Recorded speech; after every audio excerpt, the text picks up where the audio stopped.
Drew, first question is going to be from Jeff Duncan. Hey, Drew, can you kind of put into perspective for us how big this win was considering the adversity you all had with the injuries and the crazy overnight situation with the COVID testing? Yeah, I mean, there was a lot going on. Obviously coming off of 2 losses as well, where we didn't play our best football. We knew that we could play a lot better, we could execute a lot better. Coming up here, we lose some starters this week, in practice, and then we kind of had the whole COVID ordeal last night, or a false positive that unfortunately kept a lot of people up late and all that stuff. But man, I think it just says a lot about this team, a lot of all the guys that stepped up and filled those voids, filled those roles, and everybody just persevered and found a way to get a big win today. Next one's from Luke Johnson. Drew, just with Michael Thomas and Jared Cook out, I was just curious what your thoughts were on Manuel and Traquan today, especially Traquan. Like he came up with some really big situations. Yeah, listen, both those guys played outstanding, and really the entire cast. I mean, it takes everybody, and I think we knew that.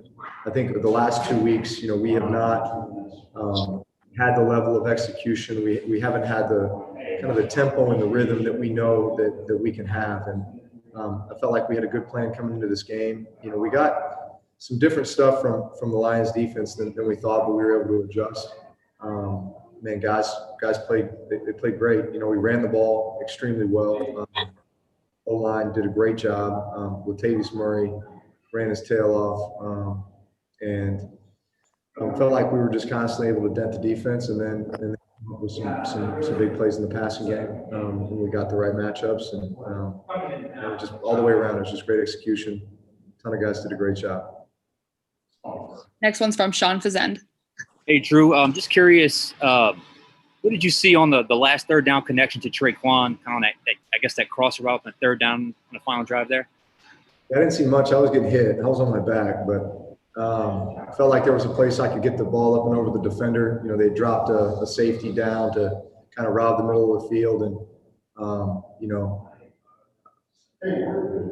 felt Traquan, get past his guy and get over the top of that guy, and obviously that was a huge play. Sustained the drive, gave us another set downs, and then we were able to close it out, with the next first down. But that's a huge play in the game. If you don't make that play, then you're punting the ball to them, and they've got a lot of time left.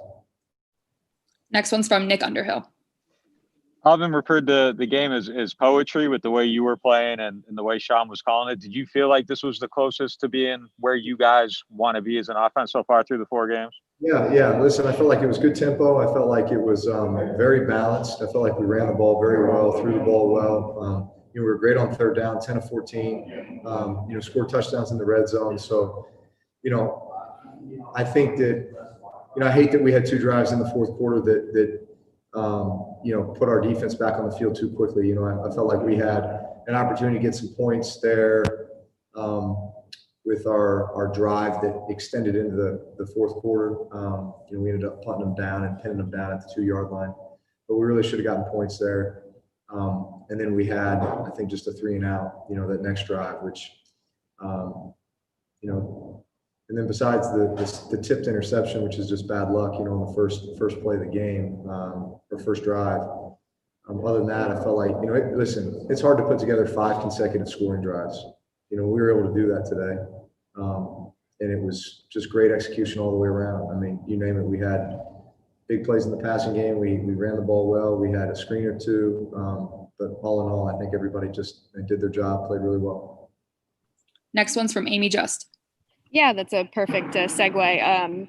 How important was it for y'all to get on the right footing, especially after the first play didn't exactly go your way? Well, again, I think it says a lot about our team. They go down the field, they get a touchdown on their first series, and then unfortunately we get the tip ball on the first play, and so they get the ball right back and so we're down 14-0, and it hadn't even been 5 minutes expired on the clock. So I think for us just to remain very calm and poised, and then, again, offensively put together 5 consecutive drives with touchdowns, 35 points, and defense to play as well as they did. going into that fourth quarter, it's now 35-14, and we knew we were going to have to close this team out. They're a finish strong type team. They got a great quarterback on the other side who's used to putting together those types of drives. So we knew we had to close it out. Next one's from Rod Walker. Hey, Drew, back in week 1, I think it was, you called your performance awful. How does it feel just personally? What does it mean to you just sort of get back into your groove like you did today? Yeah. Well, listen, we've set the bar high, high expectations. There's a reason we won more games over the last 3 years than any other team. It's because we practice, we prepare. We have a great process in how we prepare for games, and then how we plan to execute and the level of expectation and the speed at which we play, the variation with which we can win football games. This is obviously the closest to where I know we can be, thus far this season. We still have a lot of work to do, but I'm excited to get back to work on it. We're all set. Thank you, Drew.